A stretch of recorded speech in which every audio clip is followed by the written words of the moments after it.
Olá, pessoal, tudo bem com vocês? Estão maratonando na playlist? Bom, hoje nós vamos conhecer a professora Patrícia Tavares. Vamos lá?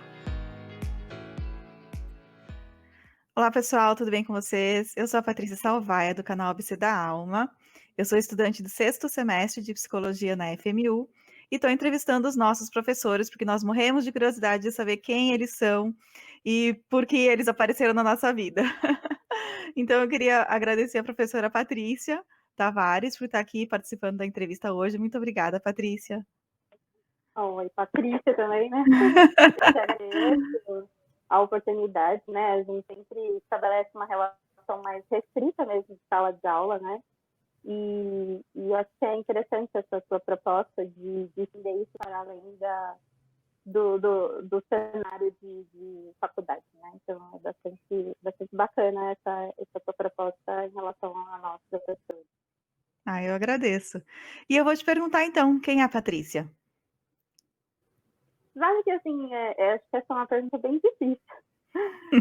Quando a gente se coloca, né, para avaliar o próprio comportamento, para se avaliar, né, que nós, como psicólogos, a gente sempre está na perspectiva oposta, né, de ajudar ao outro a se descobrir. Eu acho que a pergunta é bem capciosa, né? Eu me reconheço como uma pessoa leal, né? Então, como uma pessoa batalhadora, né? Eu passei por muitas contingências aí até enfim chegar onde eu tô, né? Construir as coisas que eu construí. Eu acho que, então, assim, eu sou muito leal às pessoas que, que vivem comigo, né? Com quem eu compartilho relações. Eu sou uma apaixonada pela análise de comportamento. Eu sou uma pesquisadora, enfrentando todas as dificuldades no cenário atual, né? Brasileiro, nacional, acerca da pesquisa, acerca da formação, acerca do conhecimento. Mas eu acho que o fato de gostar do que eu faço, né, de gostar de ensinar, de gostar de ensinar psicologia, e da relação que se constrói, né, com os alunos, essas são as contingências mantenedoras desse comportamento. Eu acho que é isso. Eu não sou alguém muito diferente dos demais, no sentido de buscar no ambiente contingentes de reforço, né? E de buscar mesmo fazer o melhor, assim, Legal. independente da condição. E em que momento você descobriu que você queria ser psicóloga? Foi uma contingência muito ao acaso. Psicologia é a minha segunda formação. Eu me graduei primeiro como bióloga, mas eu acho que o que tem em comum tanto a biologia quanto a psicologia é que desde criança eu reconheço na minha história é que eu sempre quis ser professora, né? Então, assim, eu fiz biologia, fiz a formação de professores. Agora, no curso de psicologia, não sei, né? Mas a formação dos professores, o pessoal tem uma formação de psicólogo, né? Não tem mais formação de professor. Mas acho que transita, né? Então, o que tem em comum é isso, é o fato de eu sempre ter almejado estar na docência. E os que me levaram à psicologia, eu acho que foram os mais famosos possíveis. Eu nunca me enxerguei, nunca me imaginei como psicóloga. Como eu disse, eu queria ser professora e eu gostava muito de biológica, sempre gostei de biológica, da área da saúde, tanto é que, né, como psicologia.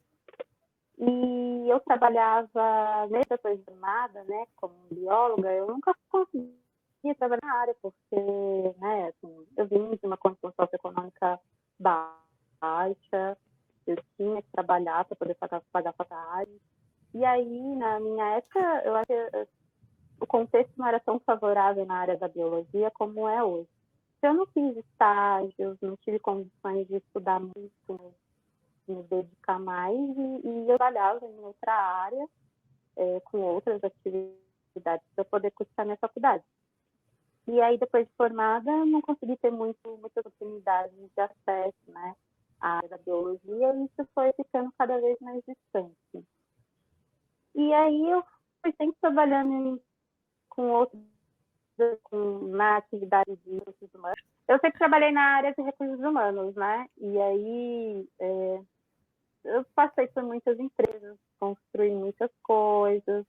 Eu sempre tive esse comportamento de me dedicar bastante às atividades que eu fazia. E aí, só que eu ficava um certo tempo nas empresas, perdi o interesse e aí ia buscar outras oportunidades. Até que eu passei por uma empresa e aí a minha coordenadora virou para mim e falou assim: RH é a área mesmo que você quer seguir atuando, né? Você é muito competente, você tem entrega, mas eu não sinto que é aquilo que você gosta de fazer. Talvez seja interessante você refletir se quer da sua vida, né? E aí aquilo foi um tapa na cara, assim, eu nunca tinha pensado em fazer outra atividade, né? Quando eu pensei muito sobre o que tinha acontecido, que eu estava sendo falado, sobre todas as experiências que eu já tinha construído anteriormente, por que eu ficava tão pouco tempo nos lugares, assim, perdi o interesse. Eu falei, pô, tá, eu vou estudar de novo, eu vou tentar outras coisas. E como eu tinha formação, como eu trabalhava na área de recursos humanos, eu falei assim, por que não a psicologia? Porque aí dentro da área de RH, que eu sei fazer, talvez eu possa explorar outros cenários, outros setores. Eu gostava muito também dessa parte de gestão de pessoal, né? De repente posso trabalhar com desenvolvimento de pessoal, posso trabalhar com treinamento. E aí foi por isso que eu fui buscar a psicologia. Então, entenda que assim, olha, a busca pela psicologia foi relacionada o tempo inteiro com o RH. E aí, quando eu ingressei na psicologia, foi assim, foi uma coisa assim, nossa, é tudo isso, né? Tipo, o RH nem existia mais, porque aí você descobre tantas coisas, é um universo que se desdobra na sua frente. E para mim, assim, foi espetacular ver psicologia. Eu me descobri, eu acho que assim, sabe, aquilo que vocês aprendem na faculdade, em psicologia do desenvolvimento, que é quando chega na fase adulta, e aí você já tem a constituição da sua identidade, e aí aquele adulto ele vai buscar outras formas de comportar-se, e a gente chama de ressignificar. Normalmente eu falo, eu ressignifiquei a minha vida. E aí eu abandonei meu trabalho, e eu trabalhava numa empresa muito boa, enfim, tinha uma série de benefícios e tal, estabilidade. E fui fazer estágio, fui fazer tudo aquilo que quando eu fazia biologia eu não tive a oportunidade de fazer. E aí eu realmente me dediquei à psicologia e, enfim, fiz tudo que eu podia. Fiz pesquisa, fiz iniciação científica, fiz estágios em vários lugares, até que aí eu fiz o mestrado por indicação de um professor e entrei na docência exatamente aquilo que eu almejava desde criança. É umas contingências muito inusitadas, assim, né? E como que você vê, assim, o momento que você descobriu que a área comportamental era a abordagem que você queria? Já vem aí uma construção, né, biologia, RH, já tem a ver, mas quando que você falou assim: "É isso mesmo, e não quero psicanálise, não quero as outras"? Olha, foi muito interessante, porque assim, eu estudava numa faculdade que o curso era anual, e no meu primeiro ano de faculdade eu tinha uma disciplina chamada Teorias da Personalidade. E a professora, ela era simplesmente espetacular, espetacular, Lucelena. E aí ela era freudiana, ortodoxa. Sim, eu ficava maravilhada com aquilo, sabe? Eu comprei toda a coleção, as obras completas do Freud. Do Freud? Eu jurava que eu ia ser freudiana. E assim, eu sabia tudo. Primeira, segunda tópica, eu sabia tudo. Fazia grupo de estudo com os colegas e tal, era sempre as minhas melhores notas e tal. Aí, no segundo ano da faculdade, eu tive a disciplina de psicologia experimental. E eu tinha amigas já que, né, estavam no segundo ano, quando eu primeiro tinha amigas que estavam no segundo ano, e elas falavam, experimental é muito difícil, nossa, a professora é super exigente e tal, você precisa estudar, senão não vai passar. Aí você segundo ano com essa, né, com esse barulho na orelha. E na minha primeira aula de psicologia experimental, a professora virou e falou do índice de reprovação na disciplina. Eu Uau! falei, nossa, essa eu preciso estudar.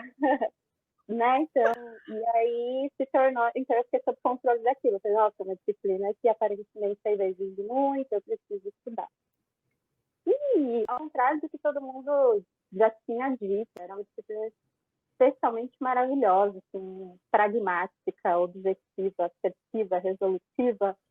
E aí, que Freud, que nada, né? Não tem nada a ver, né? Não tem nada a ver. E aí eu acho que, tomada a minha formação como bióloga, não poderia ser isso, não poderia ter escolhido outra abordagem teórica, né? Até porque o próprio Skinner, ele constrói o seu modelo de seleção por consequências baseado, né, influenciado, na verdade, pelo modelo de seleção darwiniano.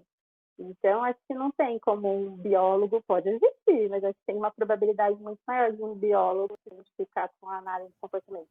E eu sempre falo, na verdade, na perspectiva analítico-comportamental, a gente fala de seleção e variação, né?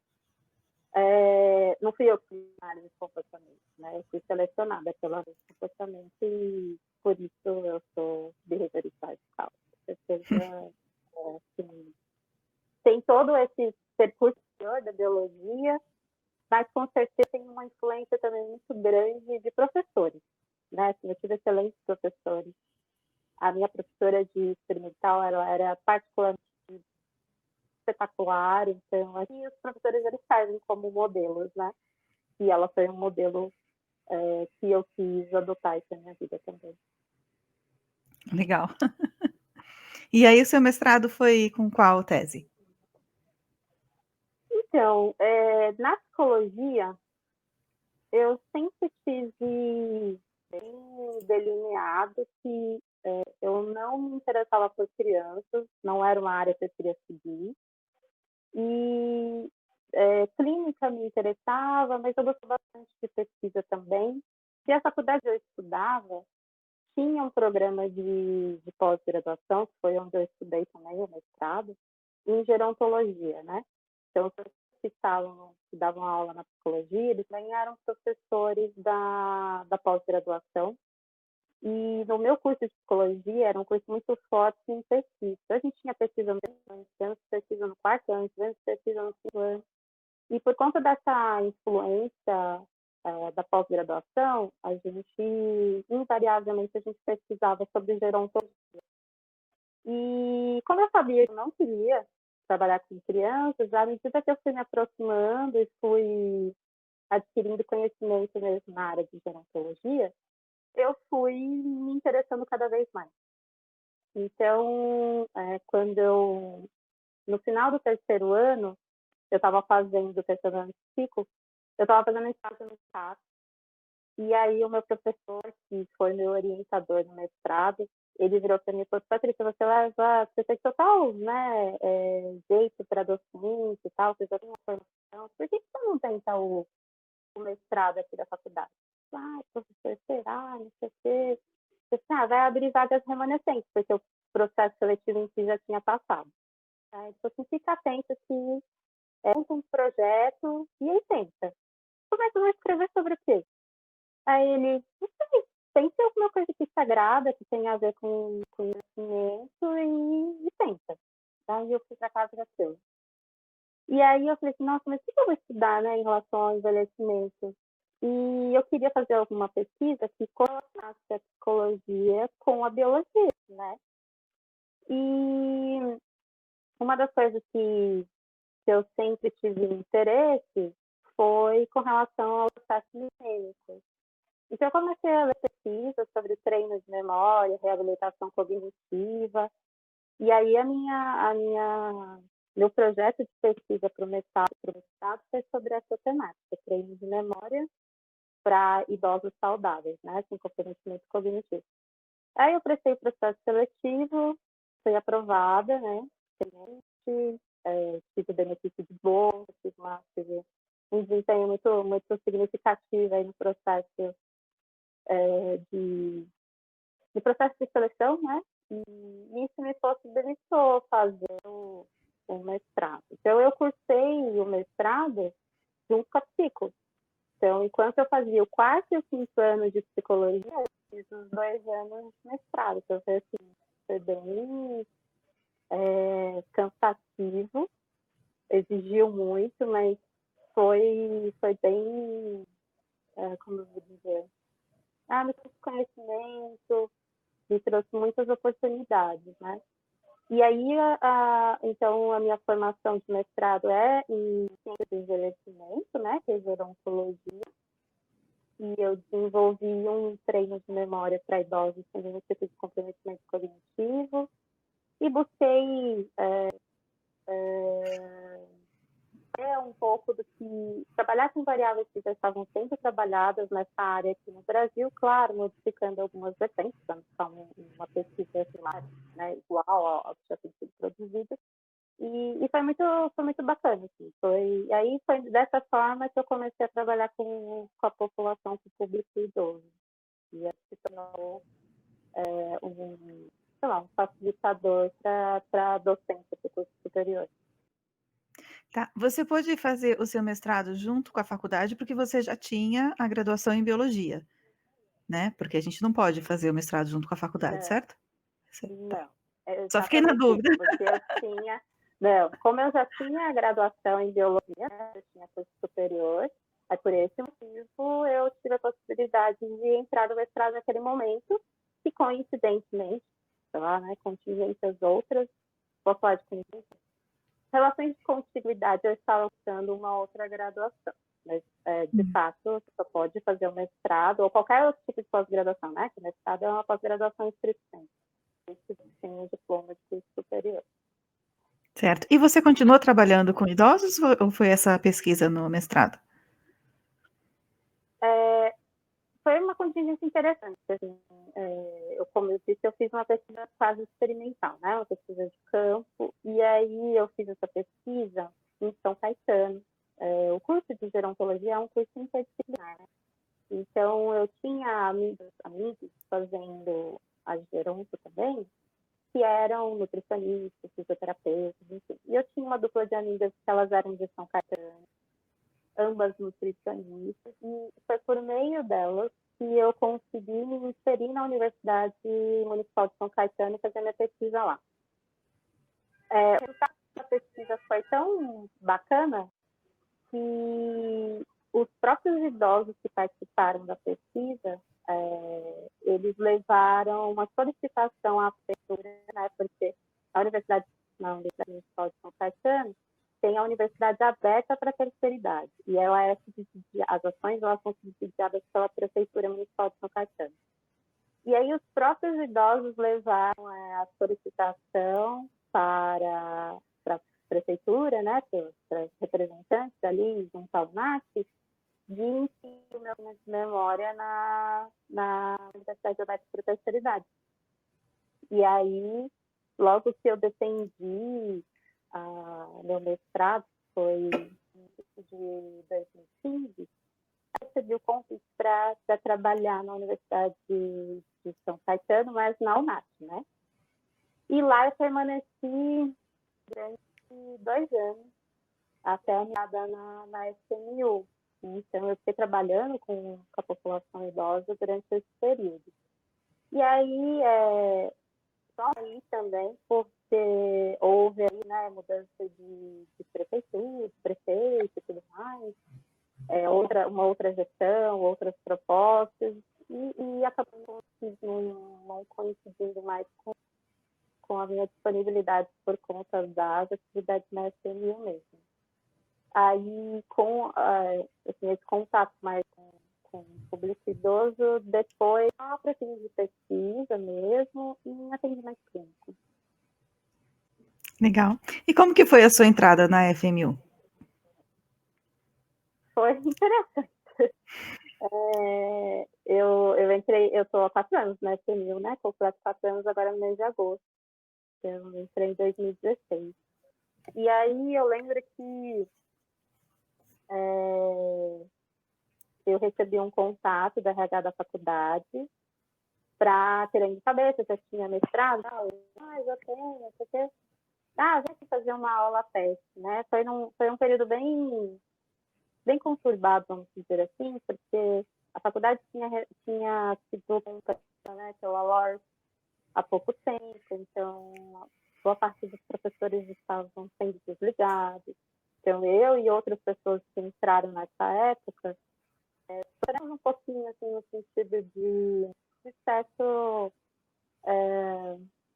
ressentimento dos professores que já estavam na faculdade, né, assim, professores que estavam há uma vida na faculdade, e aí todo o processo de mudança de gestão e tudo mais, e com a chegada dos novos, né, tudo aquilo que, todas as prerrogativas, né, todos os respondentes que foram eliciados aí em relação a esse processo.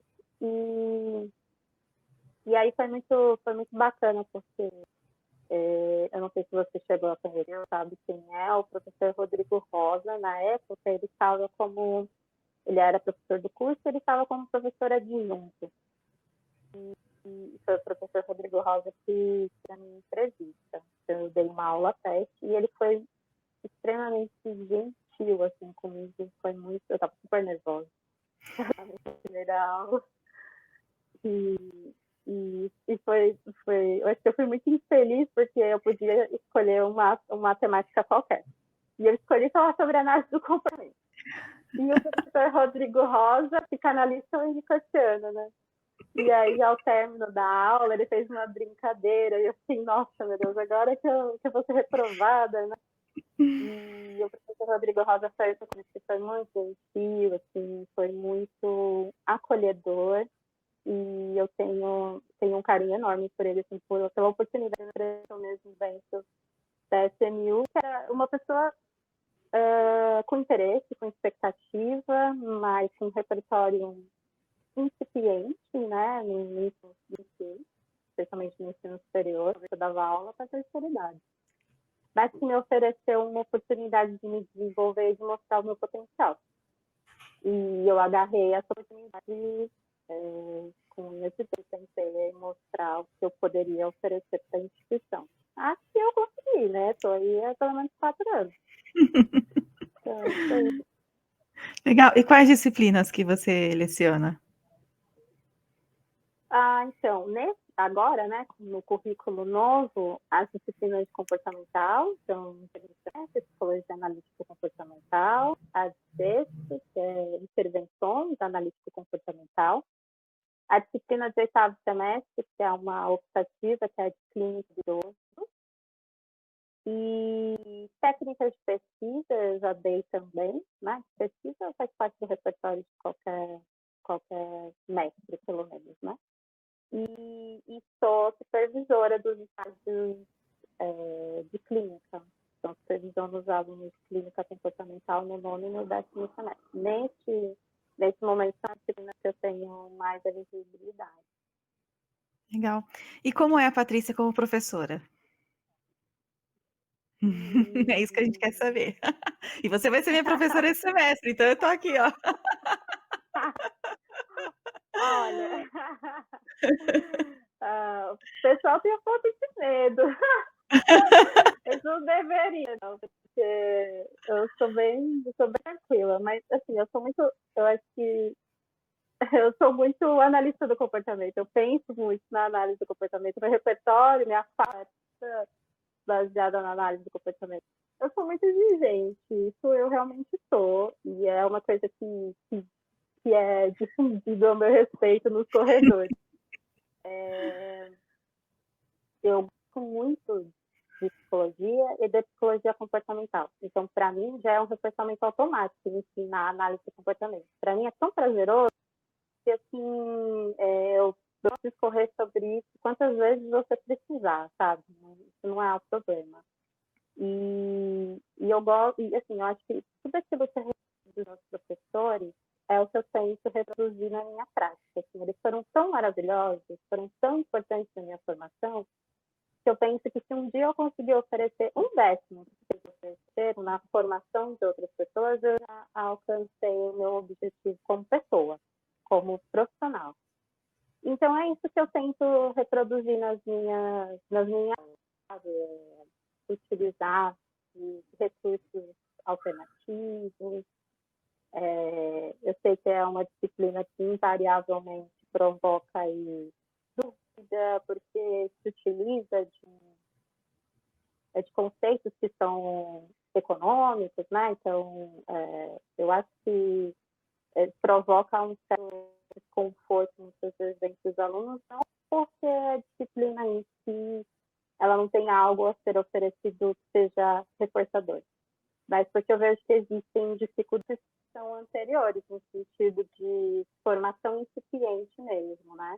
A gente não ter a oportunidade de discorrer com vocês sobre os principais pressupostos, pressupostos filosóficos, que aí habilitem aos alunos uma compreensão mais adequada do que é a psicologia comportamental.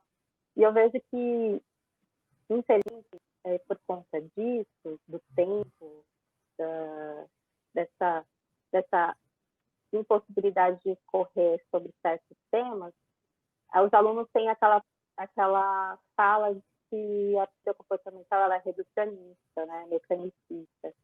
E ela é tudo isso, muitas coisas, menos reducionista e menos mecanicista. Então, eu acho que o ensino acaba ficando errado, porque a gente tem pouco tempo para discorrer sobre temas que são muito complexos, muitas vezes, né? Mas, então, é isso, assim, eu busco fazer o meu melhor dentro da aula, ofereço oportunidades dos alunos me darem feedback. Feedback é uma via de mão dupla, né? Então, estou sempre aberta a esse tipo de comunicação, acho que é fundamental. Se existe alguma coisa a ser construída, ela é construída entre a gente. Mas eu exijo, sim. Eu acho que se eu tivesse uma postura talvez mais, sei lá, se eu não tivesse a postura que eu tenho, eu acho que é isso, eu não seria uma boa professora, eu não seria pelo menos aquilo que eu considero um bom professor. Então, eu acho que à medida que eu exijo, à medida que eu busco instalar repertório, é justamente pensando no quão completo aquele aluno será ao término do curso, mas nesse sentido. Legal. Só antes de finalizar, você pensa em fazer doutorado? Já tem algo preparado nesse sentido? Então, quando eu entrei na FMU, eu estava fazendo o processo seletivo para o doutorado de ontologia na Unicamp. Eu fui aprovada, né? Eu cheguei a cursar. Eu entrei em 2017 no doutorado na Unicamp e eu fiz doutorado por 2 anos. E aí, realmente não consegui dar conta das atividades, de conciliar as duas atividades. Eu tinha que ir para Campinas, tinha as aulas teóricas, tinha muitos créditos para cumprir, mais uma carga horária de 40 horas semanais na FMU. Então, eu percebi que não estava fazendo nenhuma das duas coisas, nem o doutorado e nem as aulas, elas tinham a qualidade que eu julgo que são necessárias. Então, eu falei, nesse momento eu acho que eu vou priorizar as atividades que eu desenvolvo na faculdade, na FMU. E aí foi onde eu decidi trancar o doutorado. Né? Até também pensar, será de repente outras temáticas que possam aí oferecer também conteúdo para melhorar as minhas aulas e tudo mais. Mas essa é uma coisa que eu pretendo resgatar, tenho considerado até a possibilidade de fora e tudo mais. Mas acho que no contexto atual, né, refletir um pouco mais sobre essas possibilidades, o que é possível ser feito, né? Então, pelo menos nesse momento são planos que estão mais consensuados. Legal. E tem alguma coisa que você gostaria de compartilhar com os alunos e que eu não te perguntei? sei, eu acho que eu já falei tudo. Acho que eu sou bastante objetiva, eu sou muito pragmática. Então, assim, né, eu acho que é isso. Se eu puder falar alguma coisa, assim, acho que são sugestões a título de formação mesmo, né? Todos os semestres, muitos alunos se formam, não só na FMU, mas com todas as faculdades que existem. E uma das coisas que eu penso, assim, durante a graduação, a gente não pode passar em brancas nuvens, né? Então, a gente tem que aproveitar ao máximo a graduação. Fazer cursos, eu sei que curso é caro e tal, mas buscar cursos gratuitos, participar de grupos de estudo, buscar o máximo, se empenhar nas atividades que são propostas pela faculdade. E tem várias atividades acontecendo agora, né? Buscar fazer linha científica, monitoria, todas essas coisas, elas contribuem muito para a formação, porque quem dedica tem um lugar garantido. Agora, não passou a faculdade toda só aí sob controle de outras contingentes que não a aquisição de conhecimento, que fica um pouco mais complicada em certa área. Então, é realmente buscar se dedicar e fazer uso do que a faculdade tem a oferecer. Tá ótimo, então. Eu agradeço a oportunidade de conhecer um pouco antes das aulas e queria te desejar um excelente semestre para nós, né? Sim, com certeza será um semestre de bastante trabalho e eu espero que, né, a gente consiga passar por todas as contingências que se fazem presentes agora da melhor forma possível, desenvolver novos repertórios e desejo para vocês também um bom semestre, início de aulas e vamos que vamos. A análise de comportamento vai selecionar vários corações. Eu já percebi que eu vou terminar o semestre falando contingências. É isso aí. Tá certo. Obrigada, Patrícia, foi um prazer. Até semana que vem.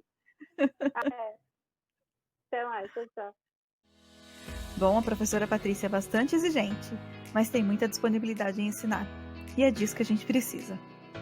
E se você ainda não se inscreveu, inscreva-se, ative o sininho, curta, compartilhe. Um beijo e até a próxima.